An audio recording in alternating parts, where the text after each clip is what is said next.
Victoria from Biblio Lifestyle, and you're listening to the Reader's Couch podcast, the show that will help you bridge the gap between living a full and busy life to one where you're reading, learning new things, and having fun. Today on the couch, I'm so excited to welcome author Clare Pooley to talk about her novel, How to Age Disgracefully.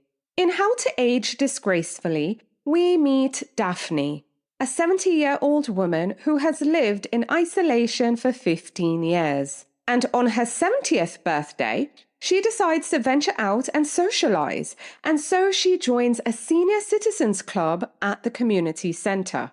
And while there, Daphne meets a diverse group of people and finds friendship and possibly love while trying to save their local community center when the city council threatens to sell the building. So this is a story that explores themes of aging, love, crime, friendship, and life's complexities. But before we get into the episode, pretty please subscribe to the podcast if you haven't already, leave the show a 5-star rating, and write me a review. Also, if you haven't noticed, the podcast has a new feature where you can text me directly.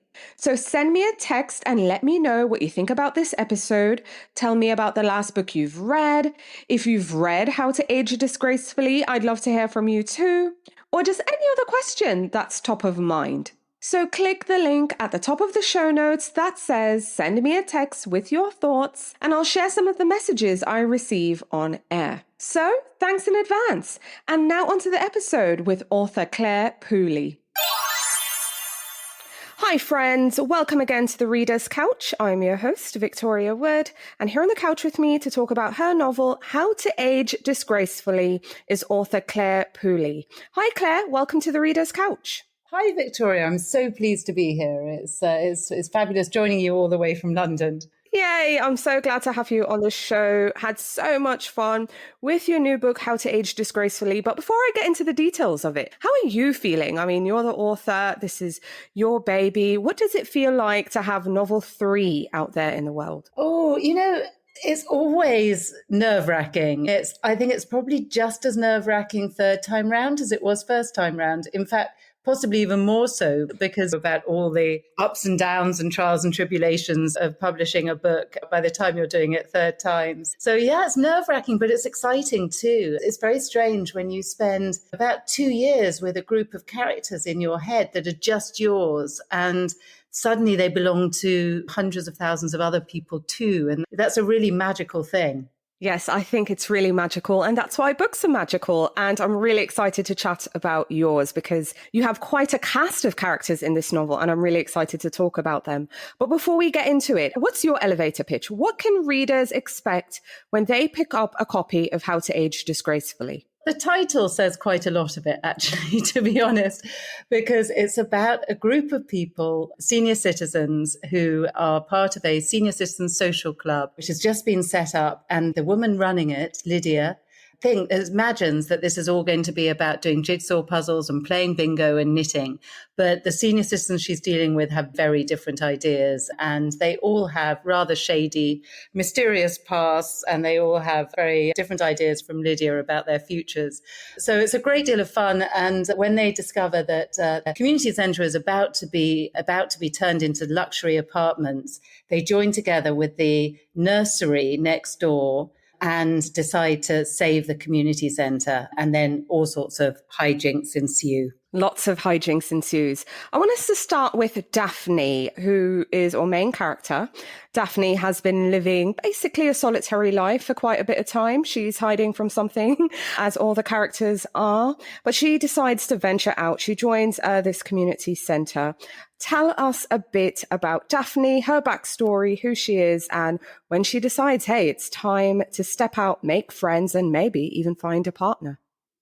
Oh, I had such fun with Daphne because she's 70, but often when I read about older characters in novels, they're incredibly stereotypical, and people in their 70s and 80s are always rather sad and helpless and have no idea how to use technology and all that sort of thing. And I'm 55, and I don't imagine that I'm going to feel any different when I'm 75. I certainly don't feel any different from the way I did when I was 35. So I wanted to write a character in Daphne who was really bossing it, who was really, really living a great life. But at the beginning of the book, she isn't, because she's, as you say, she's been hiding away for some time. We don't really understand why. We know that she's mysteriously wealthy, but we don't know where her wealth has come from. And on her 70th birthday, she thinks something happens, and we only discover exactly what it is later, that makes her think that now might be the time to come out of her shell. But the great thing about Daphne, she doesn't really like other people very much. And it's quite hard for her initially making friends. And I had all sorts of fun with her relationships with the other characters. But she's very ballsy. She takes no prisoners. She tells it like it is. And yeah, she's quite eccentric and a great deal of fun, I think. I had lots of fun with Daphne. It was quite a treat getting to know her. But there's so many characters in this one. We have Ruby, who's a knitter who seems to be taking out her frustrations and her revenge and everything on her yarn. You mentioned Lydia. She was a stay-at-home mom who is now here at this community centre because her children are no longer home. We have Art, who was once an actor who is quite a bit dodgy with certain things, who I thought he was very funny. We have William, we have Ziggy, we even have a dog, Maggie Thatcher. So funny. Tell me about all these characters. About the dog, first off, I love dogs. I have 2 dogs of my own, so I always like writing dogs into books. And I think the way people relate to a dog says a lot about them. So if you want readers to understand a lot about your characters, introducing a dog is a great way of doing it, I think. And this dog, Maggie Thatcher, is inherited by the community centre because her owner dies tragically in chapter 1.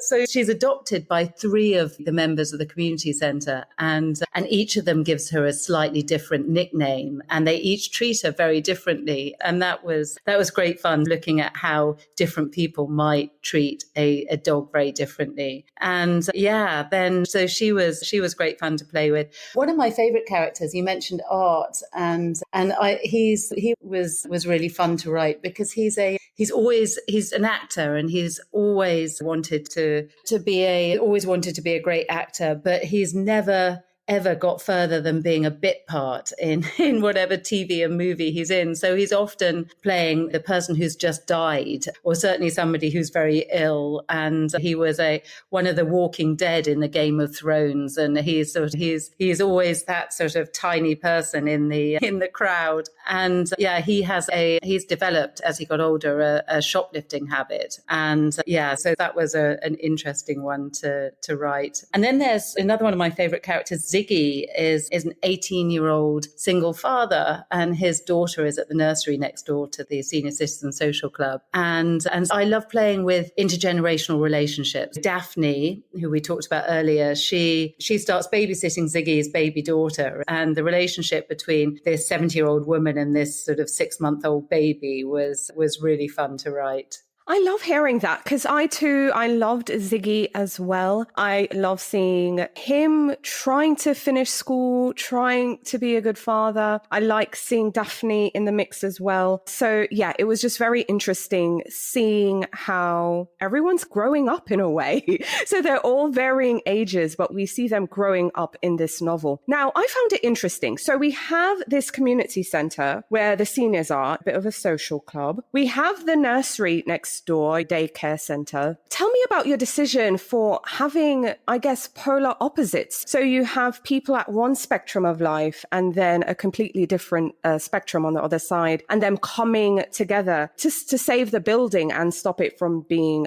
turned into condos. Yeah, I mean, I love community centres, and there aren't as many around as there used to be. I don't know if it's the same in the US as it is in the UK. You know, it used to be that every village, town, city would have these community centres that people could use for this sort of daycare, for social clubs, for all sorts of things. And, you know, a lot of them are under threat. There's a lot fewer of those sorts of spaces around. And I particularly the idea of a community centre that went from cradle to grave, literally. So from the very youngest to the very oldest. So that's why I chose that sort of setting. And it's not just the senior citizen social club and the nursery that use it. There's also the AA group, a karate club, a pregnant ladies yoga club, and they end up getting embroiled in the action at various times. So I wanted to find the sort of place where, you know, the whole of life happens in a city. It's just a sort of in a microcosm. And so that's how it came about.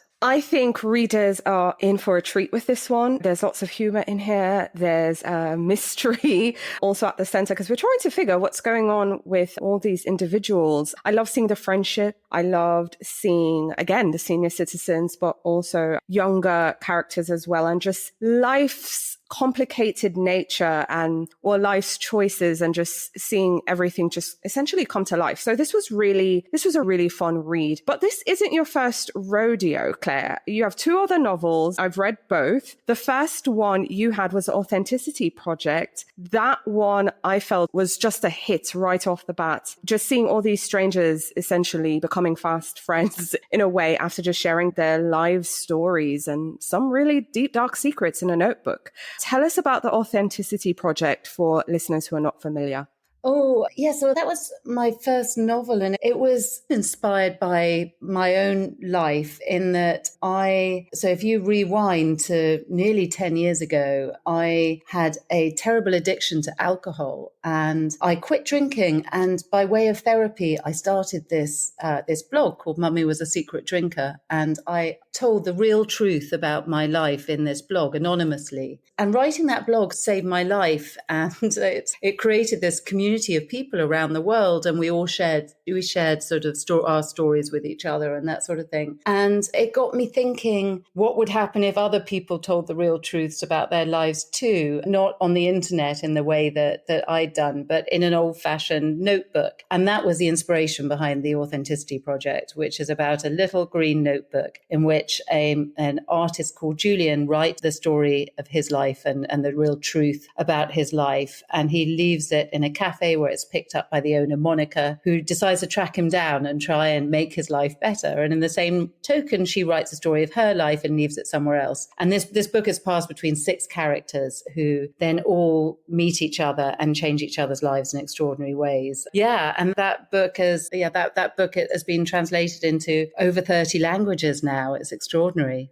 Yeah, that one was quite a hit for me. And it's so exciting to hear that it's been translated so many times. And also so happy that you're here. But you also shared your stories. Now, I haven't read this one, but it was the Sober Diaries. That's right. Yeah. So the blog that I mentioned, Mummy Was a Secret Drinker, went viral, which was amazing because I didn't publicize it at all. And as I said, I wrote it under a pseudonym. So I certainly wasn't talking about it on social media or anything like that. But it took off, I think, because there were so many women who, like me, was struggling with alcohol and didn't know who to turn to. And that book then became my memoir, The Sober Diaries, which was published at the beginning of 2018. And it's amazing. I still get emails from people every day saying how much that book has changed their lives, which is the most incredible thing. Yes, and I'm sure it probably even saved lives too. Yeah, it's really amazing that you were able to put your story out there and help others in turn and also help yourself. There's also Iona Iverson's Rules for Commuting. I know it has another title in other places,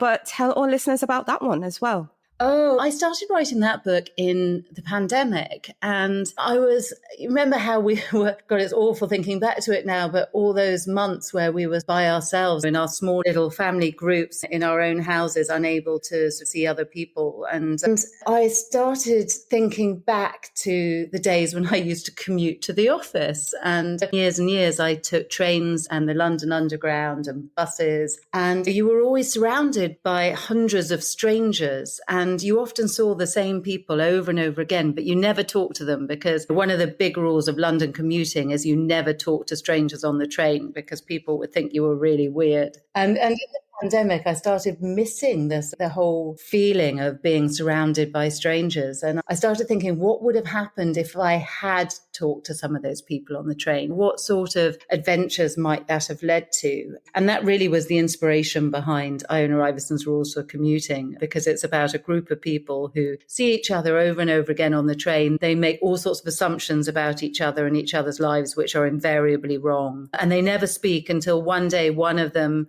chokes on a grape and nearly dies, and another one saves his life by doing the Heimlich maneuver. And that sort of one, act, which happens in the very first chapter, kicks off this whole sort of series of events, which again leads to sort of all sorts of changes in their lives. So that was Iona Iverson's Rules for Commuting. So now you have 3 novels. We have The Authenticity Project, that was 1, Iona Iverson 2, and How to Age Disgracefully, book 3. What would you say are the similarities, but also differences between these 3 books? Oh, good question. I think the similarities are that they are all books that leave you feeling better about the world. And that doesn't mean that everything in them is happy. They all deal with big issues like addiction and ageism and sexism and all sorts of things. But I think at the end, you're left feeling that there is real good in humanity. So I think the way they make you feel is similar. And they're all to an extent about community, and they're all to an extent about the power of intergenerational relationships. So I think what they all have in common, I think each of them deals with slightly different issues. And so the Authenticity Project deals with the issue of social media, for instance, and how we make our lives look beautiful, and yet the reality is very different. It also deals with addiction. Iona Iverson's Rules for Commuting, there's quite an important thread in there about ageism, particularly when it comes to women in the workplace. And then the latest one, How to Age Disgracefully, really addresses a lot of the stereotypes that people have about people in their 70s and 80s, and how the reality is very different from that. So similarities, but yes, differences too. Yes, absolutely. Well, listeners, you have 3 great books. I've read all 3 of Clare's novels to look forward to. So just in case you haven't read any, you can just pick any one and start there. If you've read Authenticity Project and Iona Rules for Commuting, then you have How to Age Disgracefully as your newest novel to read. I'm curious because I know I just said you have 3 books to read, and I'm going to be greedy and ask you, okay, what are you working on? What's book 4 going to be all about? But are you working on a 4th book? Is there anything we can look forward to? Anything you can share? Oh, I am working on a 4th book, but it's very early days and I don't want to jinx it by talking about it too much.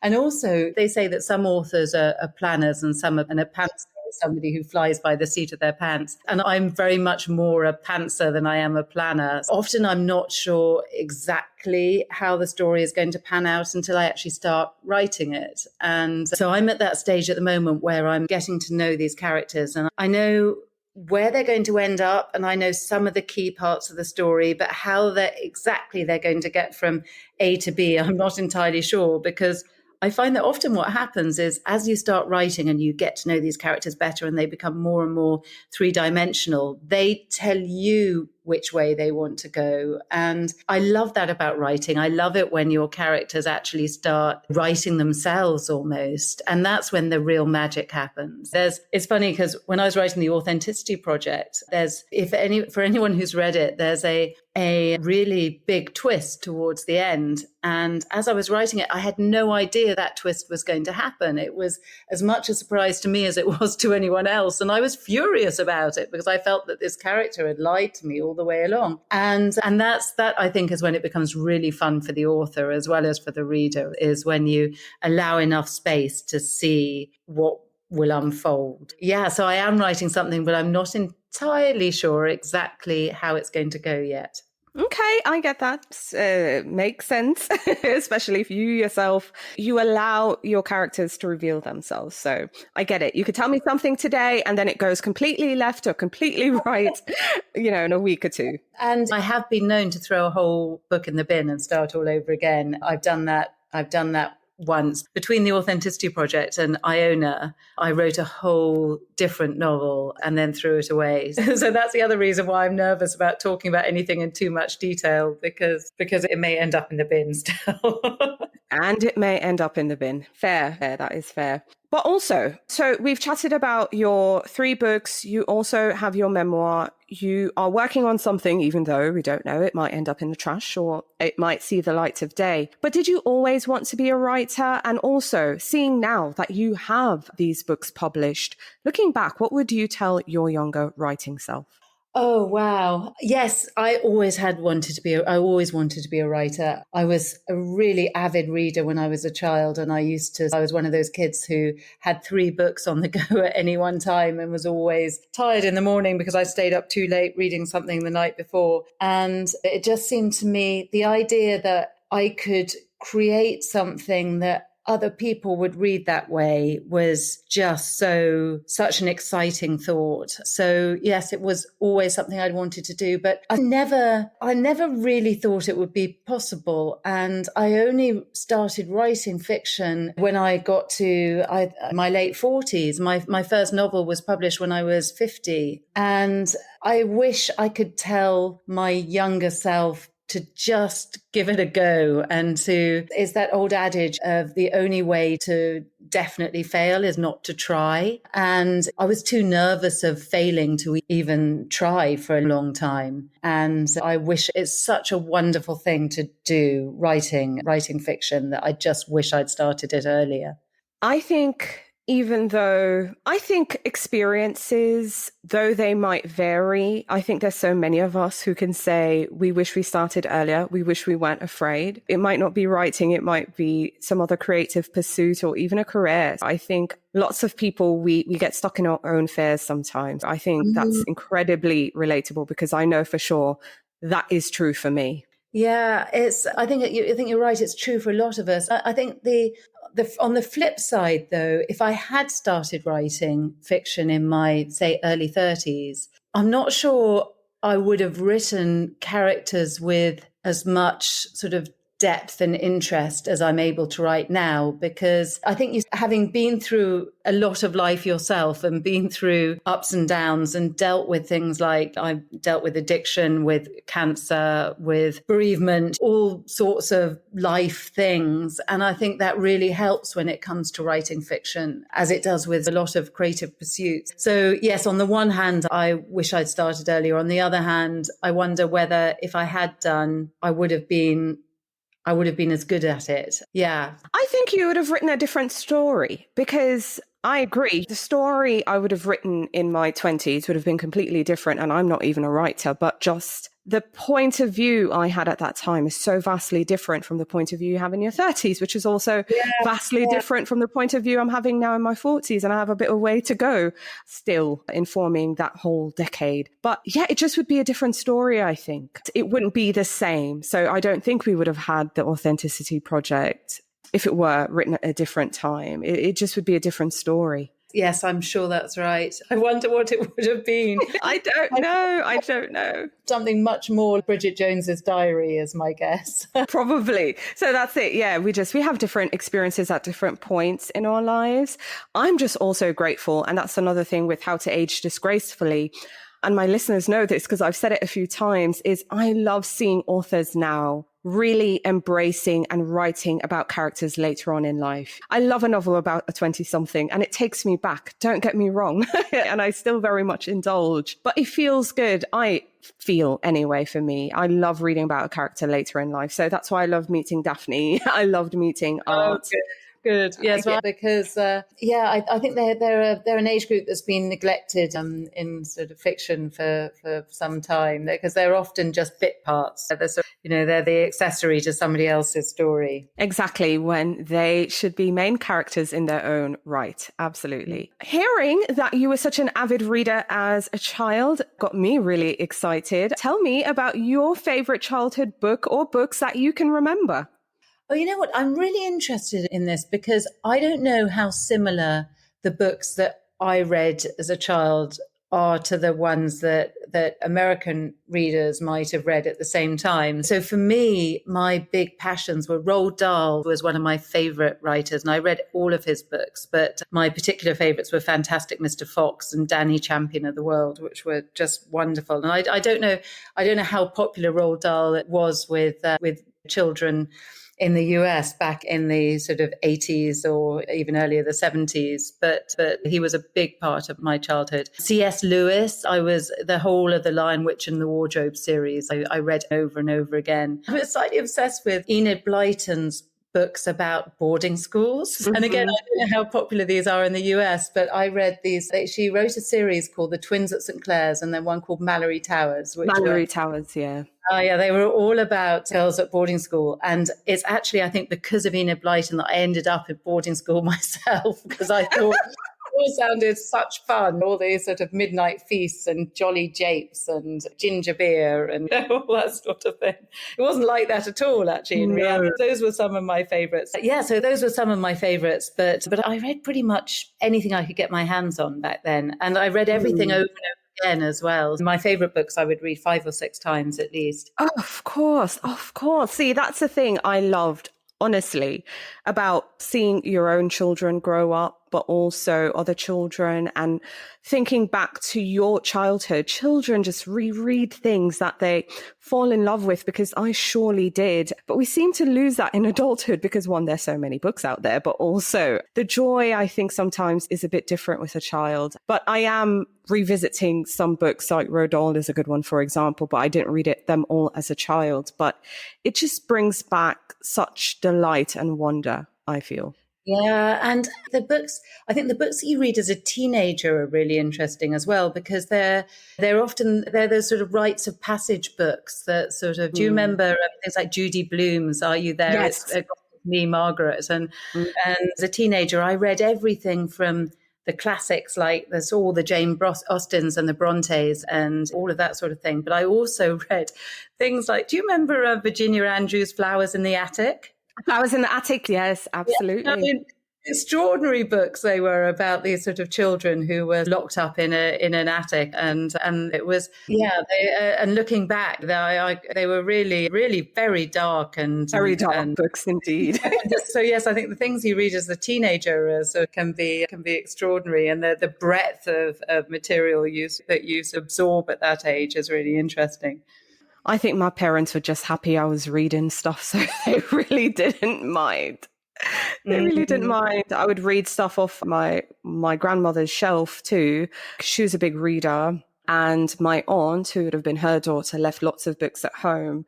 So I would go through her lot too. So yeah, it was just, I would get my hands on every and any little thing. And yeah, I'd run off with it. But what are some new books you've been reading? What was the last book or books that you read that you'd now recommend? Ones I've read recently that I've been telling everybody to read. Probably everybody has read this book already, but Remarkably Bright Creatures by Shelby Van Pelt was absolutely one of my favorite reads this year. And it's one of those books I kept seeing over and over again on social media. And I thought, this really isn't my kind of book at all. It's about an octopus. Why would I be interested in a book about an octopus? And in the end, I thought, I've just got to read this because everybody is talking about it. And it is one of the freshest, most fun books I've read in a long time. And Marcellus the octopus is one of my all-time favorite characters. Have you read that one? Yes, I did. And it was so fun. It was actually too. So I really think maybe a few people, but lots of people haven't read it yet. But it was also a book club. I don't remember whose book club, but one of the celebrity book club picks over here. I remember folks discussing it that summer. Was it last summer? Or no, it was the summer before, I think. I don't remember. But it was so good. So good. Off in the UK because it wasn't in one of the book clubs like that, but it's just, so that was fabulous. And then a book by Amelia Hart called Wayward. which is about 3 generations of witches. And I've always been quite fascinated by witchcraft. And I've always wanted to be a witch. If I wasn't an author, I'd love to be a witch. And Wayward is a wonderfully evocative novel about 3 very strong women who all have slightly extraordinary powers. So yes, that was great fun. And then a very recent one, David Nicholls, You Are Here. And David Nicholls wrote One Day, which is all-time favorite novels. And his new book, You Are Here, is just out in the UK. I think it's out already in the US. If not, it will be very soon. And he is just a master at writing relationships. So he writes about 2 people falling in love in a way that I think very few people could manage. It's extraordinary. I haven't read that one yet, but I have David Nicholls on my list to read. And because you mentioned witches, I was rocking my brain. I was like, what's the name of this book? I don't know if you've read it, but The Witching Tide by Margaret Meyer. I think it's Meyer. Oh, I haven't. Add that one to your reading list. I will. I really enjoyed it. It was inspired by the Anglican witch hunt. This was like in 16 something. And it's very interesting. It's set in it's a seaside village. I can't remember the name now. But anyway, it was really captivating. I really enjoyed it. And we follow this local woman who, well, first off, it's based on history. And we have this witch finder who is off along the coast trying to get everyone. And of course, like in one day, you just see all these local women who are detained. And then this one woman is enlisted to check the women for like a witch's mark kind of thing. Mm-hmm. And so she's roped into this thing, but also while she's doing that, they're thinking maybe she's onto something or maybe she's a witch herself. So then she has all this suspicion cast upon her. And of course, then now they're trying to condemn the whole village of women. But I liked it. And of course, that woman in particular has a dark secret, of course. That sounds wonderful. I'm definitely putting that on my list. Thank you. Yeah, I was racking my brain. But yeah, Margaret, The Witching Tide, I really enjoyed that one. So for witching listeners as well, if you're looking for a witchy read, I think that one would be great to add to your reading list. But Claire, I would love to know about some local bookstore favorites of yours, because we love indie bookstores here on the show. We're big supporters of them. So share with our listeners some of your favorite indies. In the US? US, UK, travels, childhood favorites, anyone, we're open and welcome here. Yeah, because I don't spend very much time in the US, so I'm afraid my knowledge of US bookstores is not brilliant, but I have lots and lots of favourites in the UK. And there's a fabulous store in the Scottish Borders, which is where my husband's from. My husband is Scottish, called the Main Street Trading Company, which is absolutely wonderful and does not just fabulous books, but homewares and a deli and everything. You can spend the whole day in there. And then there's a wonderful bookstore in London where actually I'm having the book launch for How to Age Disgracefully, and it's called Dawned in Marylebone High Street. And it's absolutely stunning. It has this beautiful domed ceiling. It has this wonderful gallery. And when I was I had my radiation therapy for breast cancer at a hospital just around the corner from Marylebone High Street. And I always used to arrive early because I was always nervous about being late for an appointment. And I'd arrive half an hour early. And it's always really nerve-wracking having this sort of treatment and all the discussions with the doctors and what have you. And I found the best way to take my mind off what I was going through was to go into a bookstore, because I thought nobody can feel miserable in a bookstore. And so I used to go into that bookstore on Marylebone High Street and just spend half an hour looking at all the books on the tables. And it just really helped de-stress. It was a fabulous way of getting rid of all of that tension. So yeah, that was great. And yes, there's a whole load of bookshops in the UK that do great events. And there's one of my favorites is in a little town called Tring, called Our Bookshop. And they do almost every week they'll have an author event, and the guys who work there they have a board there constantly which has their favorite recommendations, which is fabulous. So you can see it'll say Janet recommends this and Jim recommends that, and it's a great way of highlighting some bookseller favorites. So yes, that's just some of my favorite stores in the UK, but there are so many.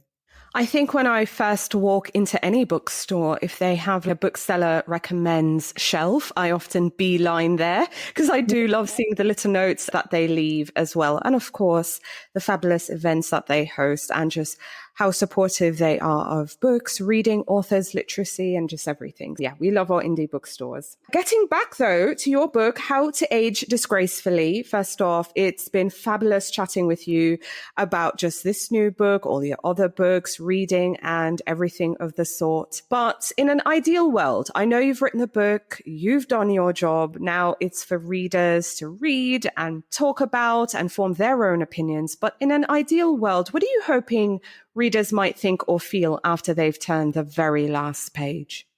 Oh, start with, I hope they feel better about the world. I hope that they feel that, because we're living in really tough times right now. And I think we all need to escape from time to time. And I hope that this book will have allowed them to do that. But I also hope that it will make them feel better about the whole process of aging. And I think we spend a lot of time trying to escape the inevitable, and it needn't. The truth is that there are a lot of studies that show that people actually feel happier as they get older. The happiest time of our lives is often in your post 55. So yes, I hope they feel better about the whole aging process and they'll never look at a septuagenarian the same way again. I hope they don't, because I think there's lots more to people. And I just hope society will stop discounting people who are just later on in life. I think they have a lot more life to them and they're incredibly interesting. And I think that's something I find myself incredibly fascinated with. But Claire, thank you so much for coming on the show and speaking with me. It's been an absolute pleasure. Oh, it's been a total pleasure for me too. Thank you so much for having me. Thank you so much for listening to the Reader's Couch podcast. Please subscribe to the show, share it with a friend, and take a few seconds to leave a rating and review. Until next time, stay lounging, stay reading, and whenever you're in doubt, go straight to your local bookstore or library. Thanks again for listening, and happy reading.